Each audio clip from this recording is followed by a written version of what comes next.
No capítulo 7 de Eclesiastes, marca uma transição para uma série de provérbios e ditos de sabedoria. O autor continua sua busca pelo sentido da vida, mas agora ele o faz por meio de paradoxos, argumentando que o sofrimento, a dor e a morte, coisas que a maioria das pessoas tenta evitar, são na verdade mais valiosas para a sabedoria do que o prazer e a alegria vazia. O capítulo é um guia para uma vida equilibrada e realista, que reconhece o valor da humildade e da moderação. Vamos à leitura. Eclesiastes capítulo 7. Boa fama vale mais que um bom perfume, mas vale o dia da morte que o dia do nascimento. Melhor é visitar a casa onde há luto do que a casa onde há banquete, porque ali está o fim de todo homem e os vivos nele refletem. Tristeza vale mais do que riso, porque a tristeza do semblante é boa para o coração. O coração do sábio está na casa em luto. O coração do insensato está na casa da alegria. É melhor ouvir a reprimenda do sábio do que a canção do tolo, porque qual o crepitar dos espinhos na caldeira, tal é o riso do insensato, e isso é também fugalidade. A opressão torna o sábio insensato, e o suborno corrompe o coração. Mais vale o fim de uma coisa do que seu começo. Um espírito paciente vale mais do que um espírito orgulhoso. Não cedas prontamente ao espírito de irritação, porque é no coração do insensato que reside a irritação. Não digas, por que os dias de outrora eram melhores do que estes de agora? Porque não é a sabedoria que te inspira esta pergunta. A sabedoria é tão boa como uma herança, e é de proveito aos que veem o sol. A sabedoria protege, assim como o dinheiro protege. A vantagem do saber consiste em que a sabedoria dá vida a quem a possui. Considera a obra de Deus. Quem poderá endireitar o que ele fez curvo? No dia da felicidade, sei alegre. No dia da desgraça, pensa, porque Deus fez um e outro, de tal modo que o homem não descubra o futuro. No decurso de minha vã existência, vi tudo isso. Há o justo que morre permanecendo justo, e o ímpio que dura apesar de sua malícia. Não seja justo excessivamente, nem sábio além da medida. Por que te arruinarias a ti mesmo? Não sejas excessivamente mau, e não sejas insensato. Por que haverias de morrer antes de tua hora? É bom que guardes isto, e que não negligencies aquilo, porque aquele que teme a Deus realizará uma e outra coisa.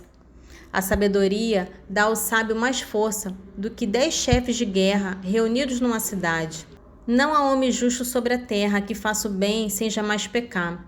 Não prestes atenção em todas as palavras que se dizem, para que não ouças dizer que teu servo fala mal de ti.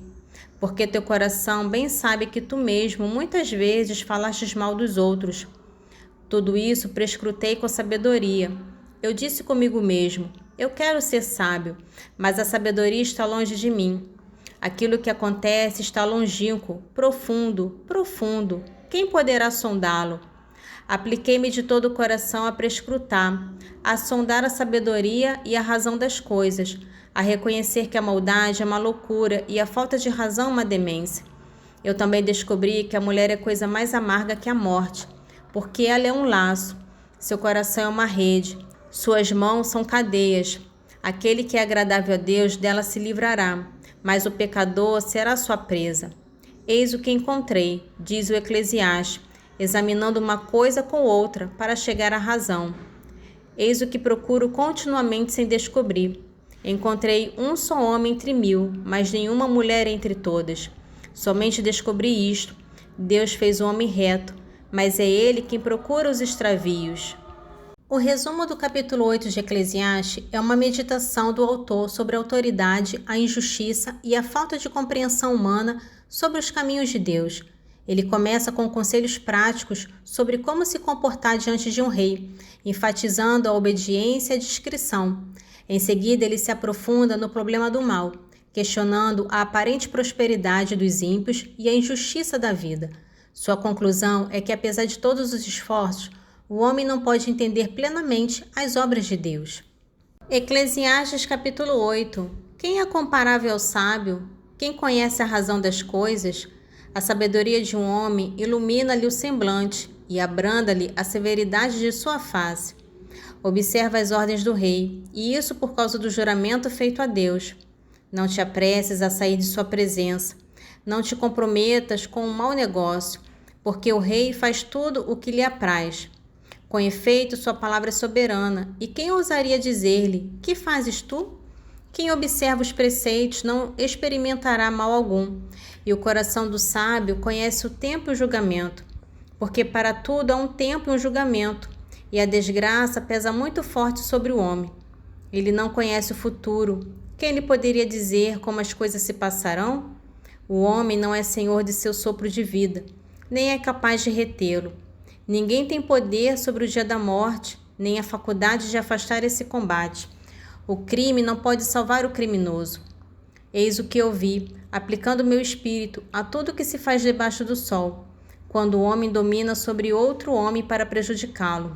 Vi ímpios receberem sepultura e gozarem de repouso, enquanto que aqueles que tinham feito bem iam para longe do lugar santo e eram esquecidos na cidade. Isso é ainda fugacidade, porque a sentença contra os maus atos não é executada imediatamente. O coração dos homens se enche do desejo de fazer o mal, porque o pecador culpado de 100 crimes vê sua vida prolongada. Eu sei, no entanto, que a felicidade é para os que o temem a Deus, porque respeitam a sua face. Mas não haverá felicidade para o ímpio, que, como sombra, não prolongará sua vida porque ele não teme a Deus. Há outra fugacidade que acontece sobre a terra.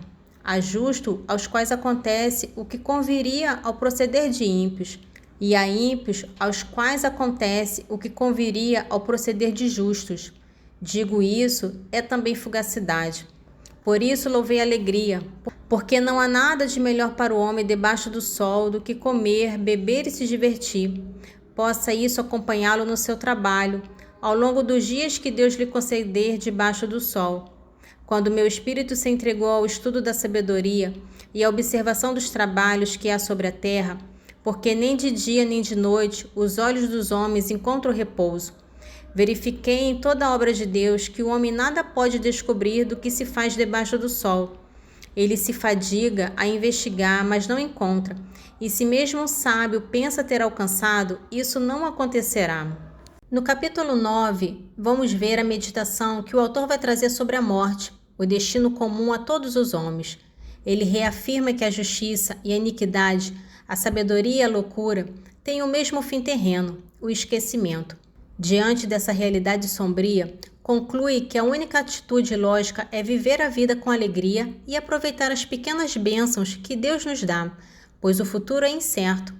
O capítulo termina com a reflexão de que mesmo a sabedoria não é garantia de sucesso, pois o destino é imprevisível. Eclesiastes capítulo 9. Apliquei então meu espírito ao esclarecimento de tudo isso. Os justos e sábios, com todas as suas obras, estão na mão de Deus.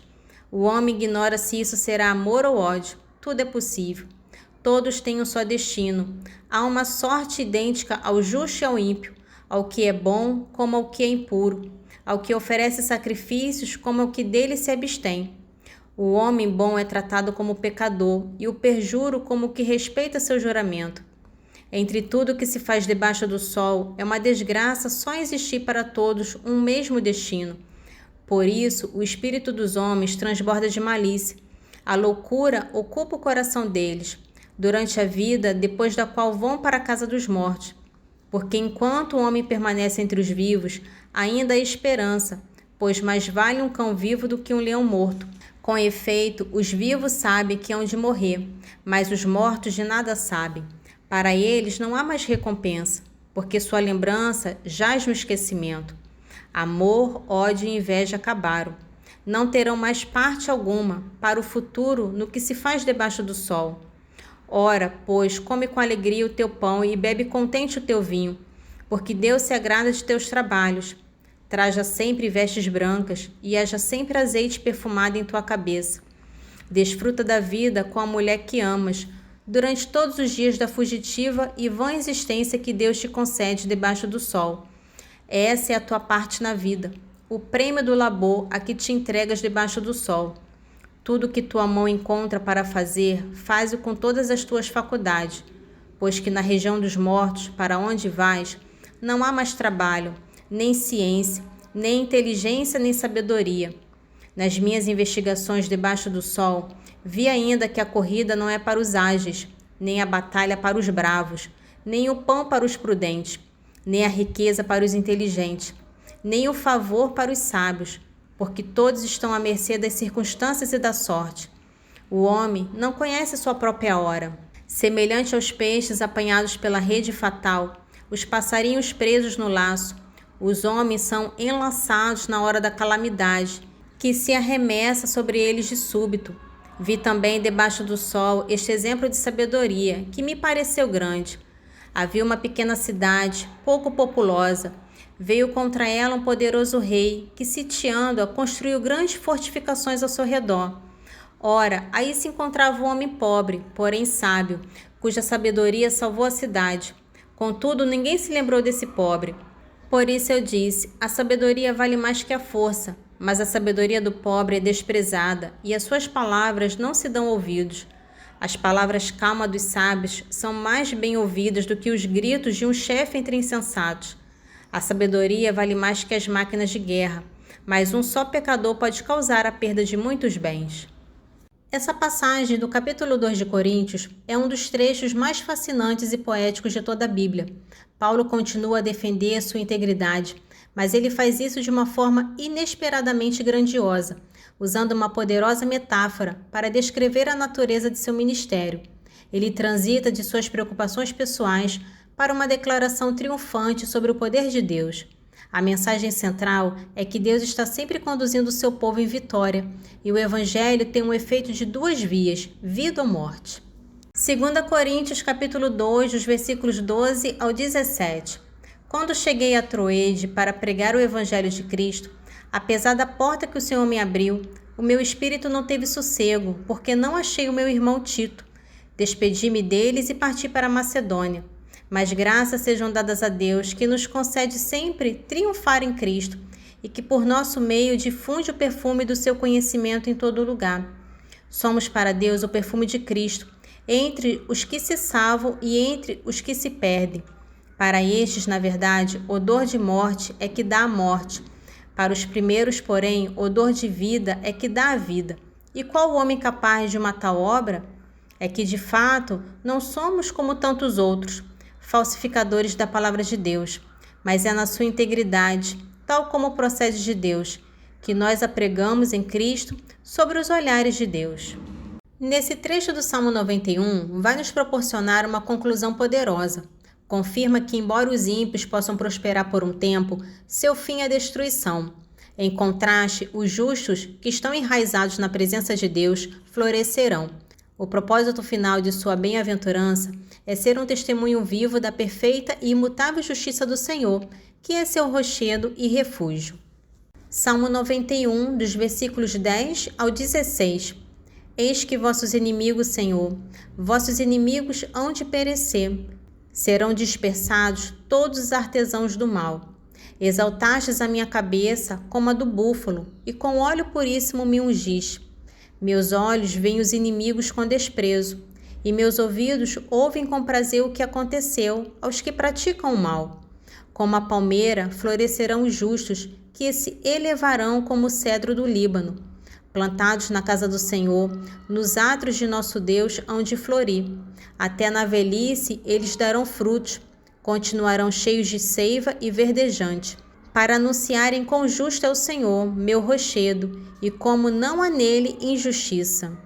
O resumo do capítulo 10 de Eclesiástico inicia uma nova sessão de conselhos de Ben-Sirac, focando na governança e na liderança. O autor argumenta que a qualidade de um governante determina a prosperidade ou a ruína de seu povo. A passagem é uma forte advertência contra o orgulho, que ele identifica como a raiz de todos os pecados, e um elogio à humildade. Ele oferece conselhos práticos sobre como a arrogância leva à queda e como a sabedoria no governo é essencial. Eclesiástico capítulo 10, dos versículos 1 ao 10. Um governador sábio julga o seu povo. O governador de um homem sensato será estável. Tal o juiz do povo, tais os seus ministros, tal o governador da cidade, tais os seus habitantes. Um rei privado de juízo perde o seu povo. As cidades povoam-se pelo bom senso dos que governam. O domínio sobre um país está na mão de Deus. Ele lhe suscitará no tempo oportuno um governador útil. A prosperidade do homem está na mão de Deus. É ele que põe na fronte do escriba um sinal de honra. Não te recordes de nenhuma injustiça causada pelo próximo. Nada faças por um procedimento injusto.